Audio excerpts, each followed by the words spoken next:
I'm Sarah Fergani with KENS 5 News Now. Talk about a close call. A woman is lucky to be alive after she was dumped into a garbage truck. The woman was sleeping in a dumpster off Vance Jackson early Wednesday morning. The garbage crew did not see her and emptied the dumpster, putting her and the trash in the truck. As the trash started to compact, the crew heard the woman screaming for help and immediately stopped the machine. Firefighters say they had to dig her out, but she was able to climb out on her own. They say the woman is homeless and refused medical help. Fighting over a parking space is nothing unusual, but this latest incident ended with a San Antonio man getting shot on the city's west side. Police say that man was at a store on West Commerce around 8 p.m. Tuesday when he got into an argument with a group of guys over a parking spot. The man told police as he was leaving, the men started shooting at his car and he was shot in the rear end. When officers got there, they found him 2 to 3 miles away from the store. He was taken to the hospital, but is expected to be okay. New information on the rideshare driver who was shot while picking up a customer overnight Monday. KENS 5 has learned the 61-year-old driver has passed away. He was rushed to the hospital Monday after the shooting around midnight. Police say he had picked up a customer and was on Anchor Drive in the Castle Hills area when someone opened fire on their car. Detectives believe the customer shot back at the shooters because they found shell casings inside and outside the rideshare car. Right now, they're still looking for the customer and the shooter.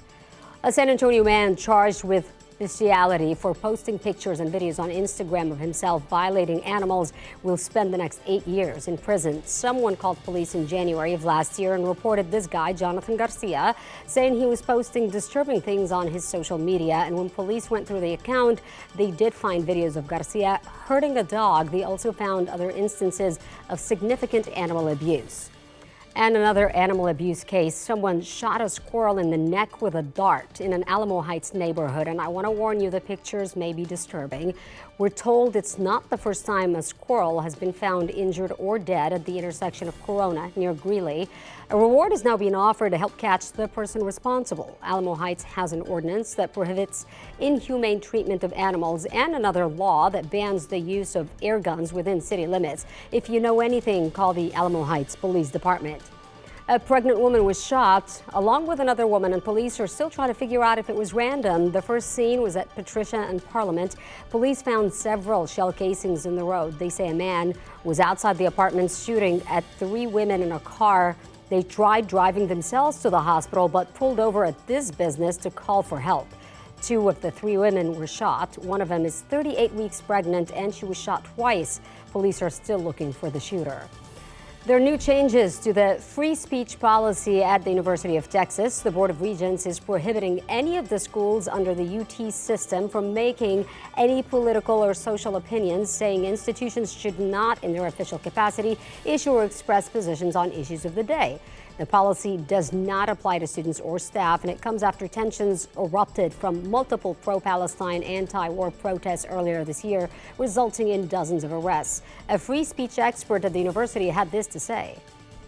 And so I do think that the university, if it sticks to the spirit of this policy, will actually do something really good in terms of making it clear to students whose viewpoints may not have been welcome in the past on campus to welcome those viewpoints.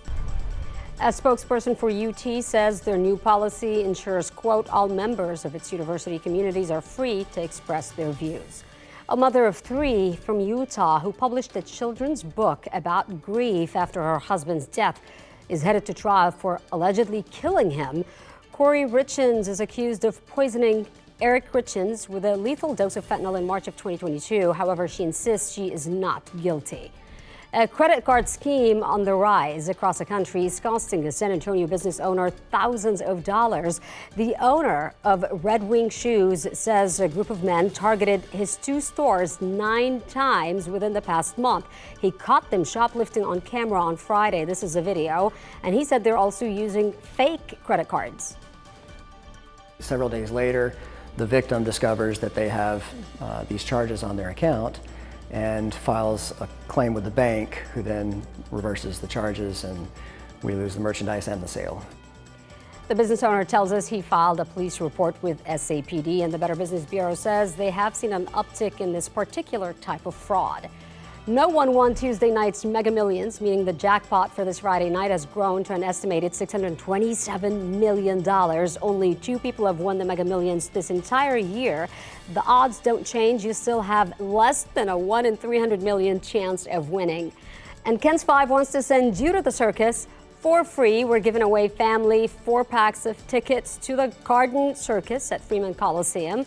4 grand prize winners will get 4 reserved seats in the lower level, and 5 more winners will get a 4-pack of general admission tickets. You can enter now to win on the Ken's 5 app. Good luck. And that's Ken's 5 News Now. I'm Sarah Fugani.